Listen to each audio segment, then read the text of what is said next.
In the shadows of a collapsing empire, entire people began to move. Waves of migration swept across Europe, some seeking refuge from natural disasters and political upheaval, others looking for new lands and wealth. These movements shattered the foundations of the ancient world and paved the way for modern Europe. This was the migration period, one of the most complex, dynamic, and often misunderstood chapters in history. Today on History Mysteries, we unravel the epic story of the migration period. Who were the people behind Europe's transformation? What forces drove them from their ancestral homes? And how did this age of migration shape the world we know today? To answer these questions, we dive deep into the lives, cultures, and the struggles of the people who lived through this era. Chapter 1: The Fall of Rome. At the height of its power, Rome ruled over an estimated 60 to 70 million people, nearly a quarter of the world's population, from the sands of North Africa to the forests of Germania. It was a superpower unlike any the world had seen, boasting advanced engineering, a vast network of trade, and a professional army. However, even this mighty empire was not immune to internal and external pressures. By the 4th century, the Roman Empire was no longer the unstoppable force it had once been. Years of political instability and corruption had eroded its strength. Civil wars like the one between Constantine and his rivals drained the empire's resources.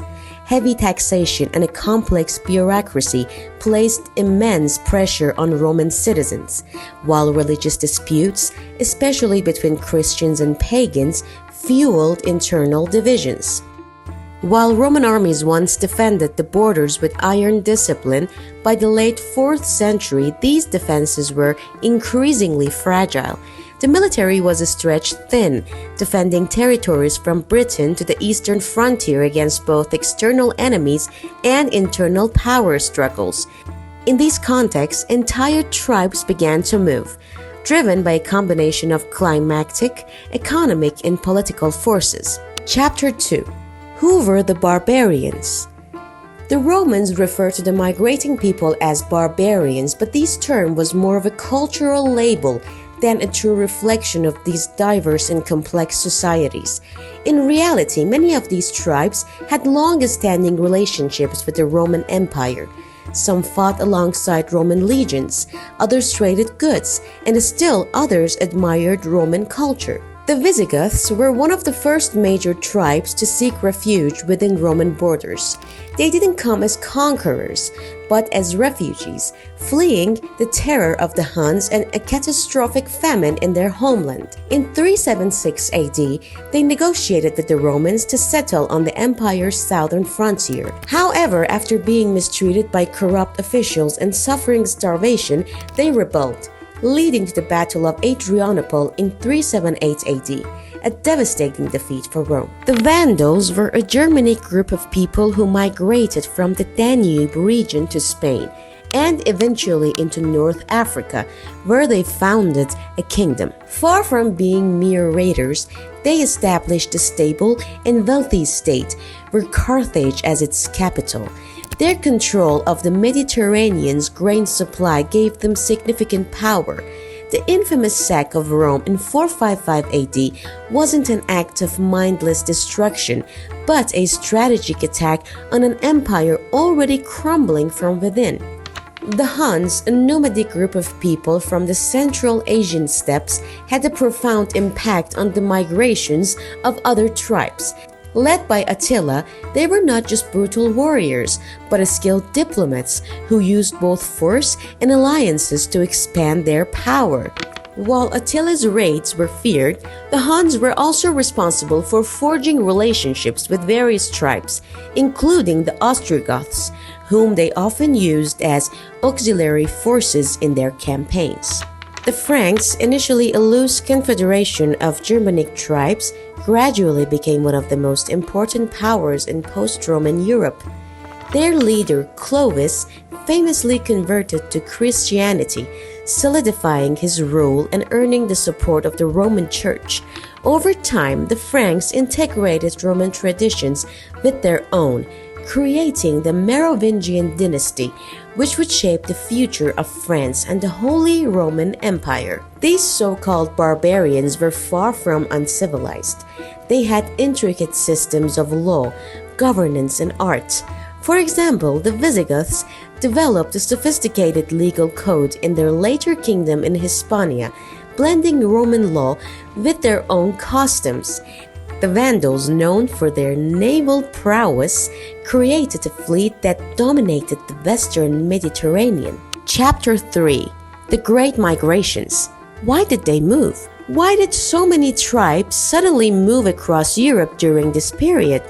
Historians and archaeologists point to a combination of factors: environmental pressures, population growth, and the destabilization of Roman power, but recent studies have shed new light on other potential causes. One key factor was climate change.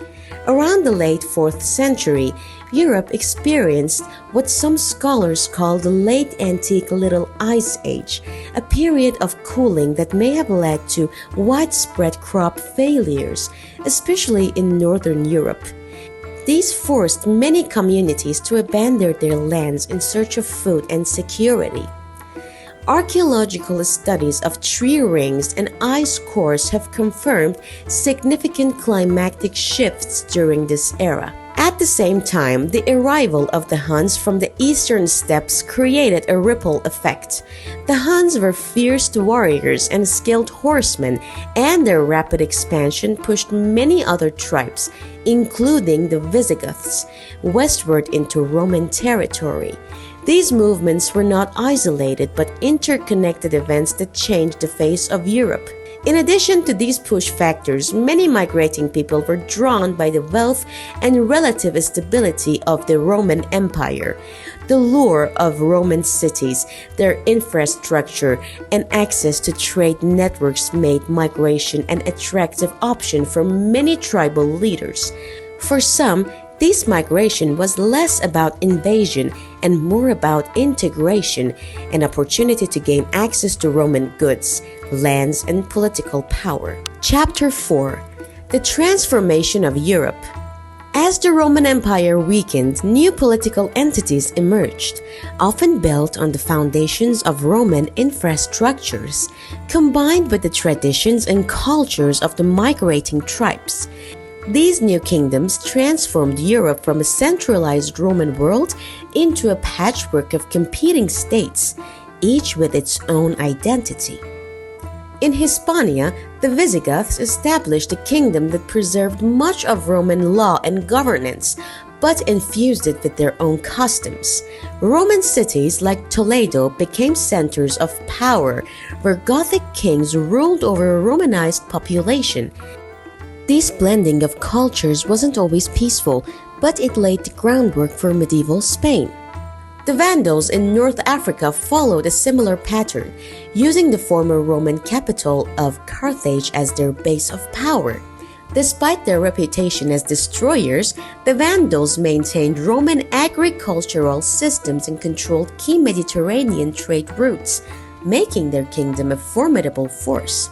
Meanwhile, the Franks in Gaul were consolidating power. Under Clovis, the Franks not only expanded their territory but also adopted Christianity, solidifying their ties with the Roman Church. This move had profound consequences. Clovis's baptism marked the beginning of a long alliance between the Frankish kings and the papacy, an alliance that would shape the future of Europe. But it wasn't just conquest that defined this era. Many migrating tribes initially served as Roman foederati, federated allies who were given land in exchange for military service. The Visigoths, for example, fought for the Romans before turning against them, and even after their rebellion, they continued to model their governance on Roman structures. Chapter 5: The Role of the Church and Culture. As the Roman state crumbled, another institution rose to prominence: the Christian Church. In many cases, church filled the vacuum left by the retreating Roman administration, providing continuity, education, and stability.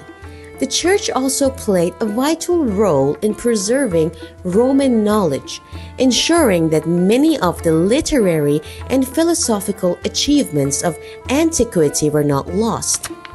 In the Visigothic kingdom of Spain, the church became deeply intertwined with governance. At the Synod of Toledo, Visigothic kings worked with bishops to create laws that blended Roman legal traditions with Germanic customs. This legal framework would have a lasting impact on the development of European law.